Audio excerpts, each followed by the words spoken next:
கருகருத்து போனார்கள் சாம்பலாக.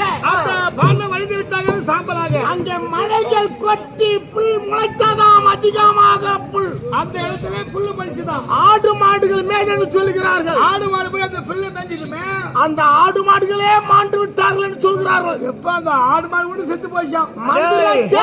பாண்டவர் மாண்டு விட்டாரியா? அப்ப பாத்துக்கோ, பாண்டம் வழிஞ்சிட்டாங்கன்னா பாண்டவ இறங்கின பில்ம மேல மாடுகளே இருக்குதுன்னா அந்த ஆடு மாடு செத்து போச்சுன்னா அப்ப எவ்வளவு பாவமானவனுக்கு பாரு.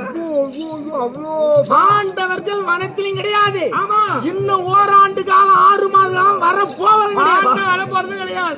இறந்தது உண்மைன்றாரு. ஒரு தொந்தரவு போகிறானுங்க. அப்படி இருந்தாலும் அப்படி உயிரோடு நான் சொல்லக்கூடிய கடைபிடித்தால் பாண்டவர மாட்டுக்கே வர மாட்டோம். நம்ம வாய வைத்து தெய்வம் நீ உண்டா செய்யாத இருக்கணும். அப்படி பாண்ட உயிரோடு இருந்தாலும் நாட்டுக்கு வராத மாதிரி வீட்டிலே பெரியவரெல்லாம்